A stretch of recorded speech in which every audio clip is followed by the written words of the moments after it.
এভাবেই স্বামীর জন্য কাঁদছেন পাইলট তৌকিরের স্ত্রী নিঝুম।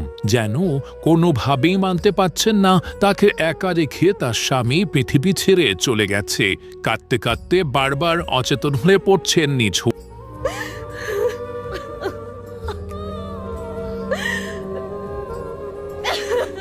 দুর্ঘটনার দিন সকালবেলা স্ত্রীর সাথে ফোনে শেষবারের মতো কথা হয় তার। তৌকির ফোনে স্ত্রীকে বলেছিল বিকেলে বাসায় ফিরে বিয়াবাড়ি ঘুরতে যাবে, কিন্তু সেই ঘোরা আর হলো না তাদের। এই কথাগুলো বলে বলে বারবার চিৎকার করে কাঁদছেন নিঝুম। আপনারা সবাই আমার স্বামীকে দোষ দেবেন না, তাকে ক্ষমা করে দিন। জীবনে প্রথমবারের মতো একা বিমান নিয়ে আকাশে উড়বেন পাইলট তৌকির ইসলাম সাগর। সেই খুশিতে বউ নিঝুমকে ভিডিও কলে ফোন দিয়েছিলেন তৌকির। তারা একে অপরের সাথে বেশ কিছুক্ষণ কথাও বলেছিলেন সেই মুহূর্তে, কিন্তু তারা কেউই জানতেন না এই কথাই ছিল তাদের দুজনের শেষ কথা। এরপর আর জীবনেও তৌকিরের সাথে কথা বলতে পারবেন না নিঝুম, তা স্বপ্নেও ভাবিনি। নিঝুম বলেন, আমাদের মধ্যে চেনা জানা সম্পর্ক খুব অল্প দিনের। তাছাড়া ওর সাথে সংসার করেছিলাম মাত্র 6 মাস হবে। পারিবারিকভাবে বিয়ে হয় আমাদের। ও শুধু ভালো স্বামী ছিল না, ও আমার জীবনের একজন ভালো বন্ধুও ছিল।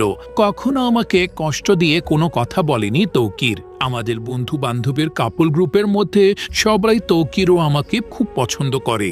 তৌকির মানুষ হিসেবে বেশ নম্র, ভদ্র এবং অমায়িক মানুষ ছিল। ও আমাকে এত জলদি ছেড়ে গেল, আমি এখন কি করব? স্ত্রী নিঝুমকে শেষবারের মতো তৌকির জানান ট্রেনিং শেষে জলদি বাড়ি ফিরে আসবে। বিকেলে বিয়াবাড়ি ঘুরতে যাবে নিঝুমকে নিয়ে। নিজের গর্বিত স্বামীকে প্রথমবারের মতো একা বিমান চালাতে দেখে সেদিন গর্বে ও আনন্দে বুক ভরে যায় নিঝুমের। পরিবারের সবাই দোয়া করতে থাকে ছেলে যেন সফলভাবে ট্রেনিংয়ে উত্তীর্ণ হয়ে বিমান নিয়ে আকাশ থেকে মাটিতে ফিরে আসে। আর এখন আমি আপনাদেরকে দেখাবো যে পাইলট তৌকিরের মৃত্যুর আগে তিনি তার স্ত্রীকে কোন কোন কথাগুলো বলেছিল। পাইলট তৌকির সাথে তার স্ত্রীর বিবাহর আগে তাদের মধ্যে কোন এমন ঝঞ্ঝট দেখা দিয়েছিল যে পাইলট তৌকিরের মৃত্যুর আশঙ্কা ছিল। বন্ধুরা, এমন কিছু তথ্য উঠে এসেছে যখন সিআইডি তদন্ত করছিল, সেই সব ভিডিওগুলো আপনাদেরকে দেখাবো। এবং পাইলট তৌকির যে ভিডিও কলে লাস্টে যে কথাগুলো বলেছিল তার স্ত্রীর সাথে, সেই সব ভিডিওগুলো দেখাবো। চলুন দেরি না করে একে একে ভিডিওগুলো দেখে নিই তাহলে। নিঝুম, আজ আমার প্রশিক্ষণের শেষ দিন। খুব দ্রুতই বাসায় ফিরে আসবো। তুমি রেডি থেকো, তোমাকে নিয়ে ঘুরতে যাব। ঠিক এই কথাগুলো বলে গিয়েছিলেন ফ্লাইট লেফটেন্যান্ট তৌকির ইসলাম সাগর তার প্রিয়তমা স্ত্রী নিঝুমকে। ভালোবাসার প্রতিশ্রুতি ছিল, ভালোবাসার পরিকল্পনা ছিল, ছিল আগামীকাল একসাথে হাঁটার হাজারো স্বপ্ন। কিন্তু সে আজ আর আগামীকাল এসে পৌঁছালো না। সে বুধবারে প্রিয়তমা স্ত্রীর হাত ধরে ঘুরতে যাওয়ার কথা ছিল, সে বুধবারে স্ত্রীর চোখের সামনে নামলেন না প্লেন থেকে, নামলেন না প্যারাশুটে, বরং নামলেন কাফনে মোড়ানো নিথর দেহ নিয়ে। আর কোনোদিন জেগে ওঠার কথা নয় যেখান থেকে। মাত্র কিছু মাস আগে ফেব্রুয়ারি ভালোবাসার মানুষটিকে বউ করে ঘরে তুলেছিলেন তৌকির ইসলাম। এখনও হানিমুনে যাওয়ারও সময় হয়ে ওঠেনি তার। কর্মব্যস্ত জীবনের মাঝে শুধু একটুখানি ফুরসত খুঁজে চলেছিলেন দুজনে, যাতে একদিন হাতে রাখেন হাত, দূরে কোথাও ঘুরে আসেন। কিন্তু হায়, যে বাড়ির দরজায় দাঁড়িয়ে বলেছিলেন আমি ফিরবো, সে দরজাতে স্ত্রীকে কান্নায় কেঁপে উঠল আকাশ বাতাস। এটাই ছিল তার প্রথম একক ফ্লাইট, একাকী উড্ডয়নের ইতিহাসে প্রথম নাম লেখানো। যেখানে দক্ষ পাইলটের স্বপ্ন সে সলো ফ্লাইট, কিন্তু ভাগ্য এতটাই নির্মম ছিল যে সে স্বপ্নের সাথে সাথে নিভে গেছে তার জীবন প্রদীপ। উত্তরা মাইলস্টোন স্কুল অ্যান্ড কলেজের পাশে ঘটল সে মর্মান্তিক দুর্ঘটনা। বিস্ফোরণে বিকট শব্দে কেঁপে উঠল গোটা এলাকা। মানুষ ছুটে এলো, কেউ ভিডিও করলো, কেউ প্রার্থনায় হাত তুললো, আর কেউ চিৎকার করলো তাদের সন্তানদের স্কুল থেকে বের করতে। মারা গেছে অনেকগুলো নিষ্পাপ প্রাণ, সেই সাথে ফ্লাইট লেফটেন্যান্ট তৌকির ইসলাম। তৌকিরের ছোট বোনকে কিছুতেই থামাতে পারছিলেন না। হাজারবার ডাকছিলেন ভাইয়া ও ভাইয়া, কই আমার ভাইয়া। কিন্তু ভাইয়া তো আর কখনোই ফিরবে না। যে বোন ভাইয়ের প্রথম সলো ফ্লাইট নিয়ে উচ্ছ্বসিত ছিলেন, সে বোন এখন ভাই হারিয়ে কাহাজারি করছেন। আর মা ছেলের ছবি বুকে নিয়ে বলছেন আমার ছেলেটা অনেক ভালো ছিল, আমার ছেলেটার জন্য আপনারা সবাই দোয়া করবেন। আর স্ত্রী, তার চোখে শুধু শূন্যতা, কোনো শব্দ নেই, শুধু স্তব্ধতা। যখন ফ্লাইট লেফটেন্যান্ট তৌকির ইসলামের মরদেহ আনা হয়, শেষবার স্বামীকে দেখতে স্ত্রীকে নিয়ে যাওয়া হয়, তখন স্ত্রীর আত্মচিৎকারে কেঁদেছে সবাই। গগন বিদারী সে কান্নায় কেউ আটকে রাখতে পারেনি চোখের জল। জীবন যেখানে ছিল নতুন করে শুরু হওয়ার, সেখানে শোকের সমুদ্র। মঙ্গলবার 22 জুলাই বিকেলে রাজশাহী মুক্তিযুদ্ধ স্মৃতি স্টেডিয়ামে অনুষ্ঠিত হয় ফ্লাইট লেফটেন্যান্ট তৌকির ইসলামের দ্বিতীয় জানাজা। বিকেল 4:23 নামাজে জানাজা পড়ান মাওলানা শাহনূর বিন সিদ্দিক। হাজারো মানুষের হৃদয় বিদারক প্রার্থনা, অশ্রুসিক্ত চোখে তৌকিরকে শেষ বিদায় জানান তারা। এর আগে ঢাকা থেকে বিমান বাহিনীর হেলিকপ্টারে তৌকিরের মরদেহ রাজশাহী সেনানিবাসে পৌঁছায়। সেখান থেকে নিয়ে যাওয়া হয় তার ভাড়া বাসায়, যেখানে স্ত্রী, মা, বাবা, আত্মীয় স্বজন শেষবারের মতো তাকিয়েছিল একটুখানি দেখে নেওয়ার আশায়। ফ্লাইট লেফটেন্যান্ট তৌকির ইসলাম সাগর, তিনি শুধু একজন পাইলট ছিলেন না, ছিলেন একজন প্রেমিক, একজন স্বামী, একজন ভাই, একজন সন্তান। ভালোবাসার আকাশে উঠতে চেয়েছিলেন পাখির মতো, কিন্তু সে উড়ানে নিয়ে গেছে তাকে অন্য আকাশে, যেখান থেকে ফিরে আসা যায় না। আল্লাহ এই শহীদের রূহকে জান্নাতের সর্বোচ্চ মাকাম দান করুন। তার স্ত্রীর বুকের হাহাকার প্রশমিত হোক, মা বাবার শোক শক্তিতে রূপান্তরিত হোক। আমরা যারা ফ্লাইট লেফটেন্যান্ট তৌকির ইসলামের গল্প শুনেছি, তারা সবাই মিলে বলি, ইন্না লিল্লাহি ওয়া ইন্না ইলাইহি রাজিউন। আল্লাহ আপনি তৌকিরকে জান্নাত দান করুন, আমিন। যে আকাশে একা উড়ার জন্য পরীক্ষা দিতে নেমেছিলেন, সে আকাশেই হলো তার শেষ উড়ান। এরপর জীবনের শেষ ফ্লাইটে ফিরে আসেন রাজশাহীতে। তবে নিজে প্লেন চালিয়ে নয়, হয়েছেন নিথর হয়ে কফিন বক্সে। একদিকে সন্তান হারানোর শোক, অন্যদিকে স্বামী হারানোর শোক। কারো থেকে কেউ কম দুঃখী নন। তাই তো একসাথেই কাঁদছেন বউ শাশুড়ি। বলছি তৌকিরের স্ত্রী ও মায়ের কথা। দিনকে দিন সবাই তৌকিরকে ভুলে যেতে থাকলেও কিছুতেই ভুলতে পারছেন না মা ও স্ত্রী। কেননা তৌকিরের মৃত্যুতে এই দুজনের ক্ষতিটাই তো সবচেয়ে বেশি হয়েছে। কি নির্মম এক বাস্তবতা! যে ঘর একদিন ছেলের কোলাহলে মুখর ছিল, আজ সেই শূন্য ঘরে পড়ে আছেন মা, আর তার আদরের সন্তান চিরনিদ্রায় শায়িত কবরের শীতল মাটিতে। এই মায়ের পৃথিবী জুড়ে এখন শুধুই হাহাকার। তিনি বলছেন, চোখ বুঝলেও শান্তি নেই, বরং কল্পনায় ভেসে ওঠে সন্তানের মায়া ভরা মুখ, যা তার হৃদয়কে বারবার ভেঙে চুরমার করে দিচ্ছে। জানাজার মাঠে তার আহাজারি আর সন্তানের জন্য সবার কাছে দোয়া চাওয়ার দৃশ্যটি উপস্থিত সবার হৃদয়কে নাড়িয়ে দিয়েছিল। এবারের দৃশ্য যেন সেটাকেও ছাপিয়ে যাচ্ছে। আপনজনেরা তাকে সান্ত্বনা দেওয়ার চেষ্টা করছেন, কিন্তু সব সান্ত্বনায় যেন আজ অর্থহীন। সন্তানের বিদায়ের এই যন্ত্রণা যে কেবল একজন মাই বুঝতে পারেন। এই একই শোকের সাগরে ভাসছেন আরও একজন। শাশুড়ির পাশে নীরবে চোখের জল ফেলছেন পাইলট তৌকিরের স্ত্রী নিঝুম। এত অল্প বয়সে প্রিয়তম স্বামীকে হারানোর এই কঠিন বাস্তবতা তিনি কিছুতেই মেনে নিতে পারছেন না।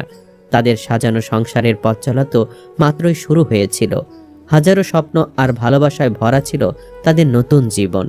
শোনা যায় নিঝুম প্রথমে নিজের ক্যারিয়ারকেই প্রাধান্য দিতে চেয়েছিলেন, কিন্তু তৌকিরের মতো এমন অমায়িক ও বিনয়ী একজন মানুষের সন্ধান পেয়ে তিনি আর নিজেকে আটকে রাখতে পারেননি। এমন একজন মানুষকে জীবনসঙ্গী হিসেবে পেয়েছিলেন, যিনি ছিলেন কল্পনার চেয়েও সুন্দর মনের অধিকারী। আর সেই মানুষটি আজ তাকে একা করে পাড়ি জমিয়েছেন না ফেরার দেশে। স্বামীর শেষ কৃত্যের পর থেকে তিনি মানসিকভাবে এতটাই বিপর্যস্ত যে ঘুমের ঔষধ দিয়ে তাকে কিছুটা শান্ত রাখার চেষ্টা করা হচ্ছে। যখনই একটু খাওয়া দাওয়ার জন্য তাকে জাগানো হচ্ছে, তখনই আবারও হয়ে যাচ্ছেন অস্থির। এদিকে বিমান বিধ্বস্তের ঘটনায় যেসব শিক্ষার্থী মানসিক ট্রমায় ভুগছে, তাদের কাউন্সেলিং সেন্টারে নিয়ে আসছেন অভিভাবকেরা। উদ্দেশ্য এই শিক্ষার্থীদের মানসিক ট্রমা থেকে বের করে আনা, পড়ালেখায় মনোযোগী করা। আবার যুদ্ধবিমান বিধ্বস্তের ঘটনা কাছ থেকে দেখা অভিভাবকেরা কাউন্সেলিং নিচ্ছেন। বেলা 11টা থেকে 2:30 পর্যন্ত দিয়াবাড়ির মাইলস্টোন স্কুল অ্যান্ড কলেজ ক্যাম্পাসে সরেজমিনে এমন চিত্র দেখা গেছে। গত 21 জুলাই এই ক্যাম্পাসে যুদ্ধবিমান বিধ্বস্তের ঘটনা ঘটে। গতকাল সোমবার রাত 10টায় স্বাস্থ্য অধিদপ্তর থেকে পাঠানো তথ্য বলছে, বিমান বিধ্বস্ত হওয়ার ঘটনায় 34 জনের মৃত্যু হয়েছে। বিকেল পর্যন্ত বিভিন্ন হাসপাতালে 45 জন ভর্তি ছিলেন। ভয়াবহ এই ঘটনার পরিপ্রেক্ষিতে মাইলস্টোনের এই ক্যাম্পাসে পৃথক 3টি ভবনে কাউন্সেলিং দেওয়া হচ্ছে। বিমান বাহিনী ও ব্র্যাকের মনোরোগ বিশেষজ্ঞরা শিক্ষার্থী, অভিভাবক, কর্মকর্তা কর্মচারীদের এই সেবা দিচ্ছেন। ক্যাম্পাসে বাংলাদেশ বিমান বাহিনী স্থাপিত অস্থায়ী চিকিৎসা ক্যাম্পে চিকিৎসা সেবার কার্যক্রম চলছে। শিক্ষা প্রতিষ্ঠানের 8ম শ্রেণীর শিক্ষার্থী দেবস্মিতা রায়কে নিয়ে কাউন্সেলিং সেন্টারে এসেছিলেন বাবা মনোজ রায়। তিনি বলেন, যুদ্ধবিমান বিধ্বস্তের দিন তার মেয়ে ক্যাম্পাসে ছিল। চোখের সামনেই মর্মান্তিক এই ঘটনা দেখে সে ট্রমায় ভুগছে। এখন মেঘের গর্জন শুনলেও ভীষণ ভয় পাচ্ছে, আতঙ্কিত হয়ে যাচ্ছে। তাই তাকে স্বাভাবিক করতে কাউন্সেলিং সেন্টারে নিয়ে এসেছেন। কাউন্সেলিং নেওয়ার পর দেবস্মিতা রায় জানায় ভয় না পেতে তাকে পরামর্শ দেওয়া হয়েছে, পাশাপাশি ডিপ ব্রেথিং এর একটি ব্যায়াম শিখিয়ে দেওয়া হয়েছে। চতুর্থ শ্রেণীর শিক্ষার্থী অভ্র সাধু এখন পর্যন্ত কথা বলতে পারছে না বলে জানান মা সুস্মিতা সাধু। কাউন্সেলিং সেন্টারের সামনে অপেক্ষা করার সময় তিনি বলেন সন্তানকে নিয়ে দুশ্চিন্তায় পড়ে গেছেন, তাই চিকিৎসকদের পরামর্শ নিতে সন্তানকে নিয়ে এসেছেন। যুদ্ধবিমান বিধ্বস্তের জায়গাটি দেখতে এখনও মাইলস্টোন ক্যাম্পাসে আসছেন অনেকে। অভিভাবক জেসমিন বেগম বললেন তার সন্তান ভীষণ আতঙ্কিত। সে বলেছে ক্যাম্পাসের ভেতরে সে আর ঢুকবে না, তাই তিনি নিজে পরিস্থিতি দেখার জন্য ঘটনাস্থলে এসেছেন। ঘটনার দিন ঘটনাস্থলের পাশে ছিলেন জানিয়ে এই অভিভাবক বলেন এভাবে সন্তানদের মৃত্যু তিনি মেনে নিতে পারছেন না। সেদিনের হৃদয় বিদারক ঘটনা মাথা থেকে বাদ দিতে চেষ্টা করছেন তিনি। বিমান বিধ্বস্তের পর থেকে শিক্ষা প্রতিষ্ঠানটিতে ক্লাস পরীক্ষা বন্ধ আছে, তবে কাউন্সেলিং ও চিকিৎসা নিতে আসা শিক্ষার্থী অভিভাবকদের সঙ্গে দেখা করতে কয়েকজন শিক্ষক ক্যাম্পাসে এসেছেন। স্কুল শাখার গণিতের শিক্ষক আবু জাফর বলেন অপ্রত্যাশিত এই ঘটনায় সহপাঠীদের হারিয়ে এখনও ব্যথাতুর হয়ে আছে শিক্ষার্থীরা, তাই তিনি শিক্ষার্থীদের সান্ত্বনা দেওয়ার চেষ্টা করছেন। বিমান বাহিনীর স্কোয়াড্রন লিডার ওয়ালি উল্লাহ খান প্রথম আলোকে বলেন উল্লেখযোগ্য সংখ্যক শিক্ষার্থী অভিভাবকদের সঙ্গে নিয়ে আজ কাউন্সেলিং সেন্টারে সেবা নিতে এসেছে। বিমান বাহিনীর বিশেষজ্ঞরা শিক্ষার্থীদের সেবা দিচ্ছেন। ক্যাম্পাসে এসে অনেক শিক্ষার্থী পরিচিত বন্ধুদের দেখা পেয়ে জড়িয়ে ধরে কান্নায় ভেঙে পড়ে, পরস্পরের সঙ্গে কথা বলে। ক্যাম্পাসে প্রবেশের পর ডান দিকের একতলা ভবনের একটি কক্ষে আহত ও নিহত শিক্ষার্থীদের স্কুল ব্যাগ রাখা হয়েছে। প্রতিটি ব্যাগে সাদা কাগজে শিক্ষার্থীর নাম পরিচয় লিখে রাখা হয়েছে। অনেকে এসে সেসব ব্যাগ দেখে স্মৃতিকাতর হয়ে পড়ে। অপরদিকে বিমান বিধ্বস্তের ঘটনা নিয়ে এখনও চলছে নানান বিশ্লেষণ। এত উন্নত প্রযুক্তি, দক্ষ পাইলট এবং কঠোর নিরাপত্তা ব্যবস্থার মাঝেও কেন ঘটে এমন দুর্ঘটনা? ক্যাপ্টেন আবদুল্লাহ এ বিষয়ে বিস্তর আলোচনা করেছেন। তিনি দীর্ঘ ৩০ বছর ধরে পাইলট পেশার সঙ্গে যুক্ত আছেন। বাংলাদেশ বিমান এয়ারলাইন্সের প্রাক্তন পাইলট বর্তমানে একটি আন্তর্জাতিক এভিয়েশন ট্রেনিং প্রোগ্রামের সঙ্গে যুক্ত রয়েছেন। একই সঙ্গে তিনি একটি এয়ারলাইন শুরু করার উদ্যোগও নিয়েছেন অভিজ্ঞ এই পাইলট। তিনি জানান বিমান দুর্ঘটনার প্রধান কারণগুলোর মধ্যে রয়েছে যান্ত্রিক ত্রুটি, মানবিক ভুল, আবহাওয়াগত সমস্যা। এছাড়া ভুল নির্দেশনা, বার্ড স্ট্রাইক, নাশকতামূলক ঘটনা বা অবকাঠামোগত ত্রুটিও দুর্ঘটনার কারণ হতে পারে। আন্তর্জাতিকভাবে গৃহীত বিভিন্ন সংস্থা যেমন ICAO, বোয়িং, এয়ারবাস এবং IATA এর সেফটি রিপোর্ট অনুযায়ী বিমান দুর্ঘটনার আনুমানিক কারণগুলোর শতকরা হিসাব চিহ্নিত করা হয়েছে। মানবিক ভুল প্রায় 60% থেকে 75% পর্যন্ত, যান্ত্রিক ত্রুটি 15% থেকে 20%, আবহাওয়া ও অন্যান্য বাহ্যিক কারণ হচ্ছে প্রায় 10%। এছাড়া ভুল নির্দেশনা, বার্ড স্ট্রাইক, নাশকতামূলক ঘটনা বা অবকাঠামোগত ত্রুটিও দুর্ঘটনার কারণ হতে পারে। সবচেয়ে সাধারণ যান্ত্রিক ত্রুটিগুলো হয় engine, hydraulic system, electrical system বা ল্যান্ডিং গিয়ারের ক্ষেত্রে। কখনো কখনো সেন্সর বা অটোমেটেড সিস্টেমের ত্রুটিও বড় ঝুঁকি তৈরি করতে পারে। যদি ইঞ্জিন বন্ধ হয়ে যায়, ফুয়েল সিস্টেমে লিক হয় অথবা কোনো গুরুত্বপূর্ণ যন্ত্র কাজ না করে, তখন বড় বিপদ ঘটে যেতে পারে। যদিও আধুনিক বিমানে বিভিন্ন ধরনের ব্যাকআপ সিস্টেম থাকে, তবু কোনো জটিল যান্ত্রিক ত্রুটি থাকলে পাইলটদের জন্য এটি একটি বড় চ্যালেঞ্জ। এ ধরনের পরিস্থিতিতে পাইলটরা সাধারণত নিকটবর্তী বিমানবন্দরে জরুরি অবতরণ করার সিদ্ধান্ত নেন, যাতে যাত্রীদের নিরাপত্তা সুনিশ্চিত করা যায়। বিমান দুর্ঘটনার অন্যতম প্রধান কারণ হিসেবে মানবিক ভুলকে চিহ্নিত করা হয়। এখানে মানবিক ভুল বলতে বোঝায় পাইলটের ভুল সিদ্ধান্ত, জরুরি পরিস্থিতিতে সঠিক সময়ে সঠিক পদক্ষেপ নিতে না পারা, অথবা রক্ষণাবেক্ষণের দায়িত্বে ইঞ্জিনিয়ারদের অবহেলায় গুরুত্বপূর্ণ পরীক্ষা সম্পন্ন না হওয়া। ইতিহাসে বহু দুর্ঘটনা ঘটেছে ককপিট ক্রুদের ভুল বোঝাবুঝি, যোগাযোগের ত্রুটি কিংবা শারীরিক ও মানসিক ক্লান্তির কারণে। প্রতিটি পাইলটের জন্য সেকেন্ডের হিসাব খুব গুরুত্বপূর্ণ, কারণ একটি বিমান ঘন্টায় 500 থেকে 1000 কিলোমিটার পর্যন্ত গতি চলে। এই দ্রুত গতিতে সিদ্ধান্ত গ্রহণের দেরি মানেই হতে পারে ভয়াবহ দুর্ঘটনা। 1984 সালের 5 আগস্ট ঢাকায় খারাপ আবহাওয়ার মধ্যে অবতরণের সময় বাংলাদেশ এয়ারলাইন্সের ফকার F-27-600 প্লেনটি শাহজালাল আন্তর্জাতিক বিমানবন্দরের কাছাকাছি একটি জলাভূমির মধ্যে ক্র্যাশ করে। এতে 4 জন ক্রু ও 45 জন যাত্রী সহ সবাই নিহত হন। বড় ধরনের ঝড়, বজ্রপাত, তীব্র বৃষ্টি, ঘন কুয়াশা বা বরফ এসবই উড়োজাহাজের জন্য ঝুঁকিপূর্ণ পরিবেশ সৃষ্টি করতে পারে। বিশেষ করে আকাশে যদি তীব্র টার্বুলেন্স বা হঠাৎ বজ্রপাত হয় তবে পাইলটকে আরও বেশি সতর্ক থাকতে হয়। এমন পরিস্থিতিতে যাত্রী নিরাপত্তা নিশ্চিত করতে দ্রুত এবং সঠিক সিদ্ধান্ত গ্রহণ খুবই গুরুত্বপূর্ণ। এই ভিডিওর মধ্যে আপনারা জানতেই পেরে গেছেন যে পাইলট তৌকির তিনি ভিডিও কলে তার সাথে কোন কোন কথাগুলো বলেছিল।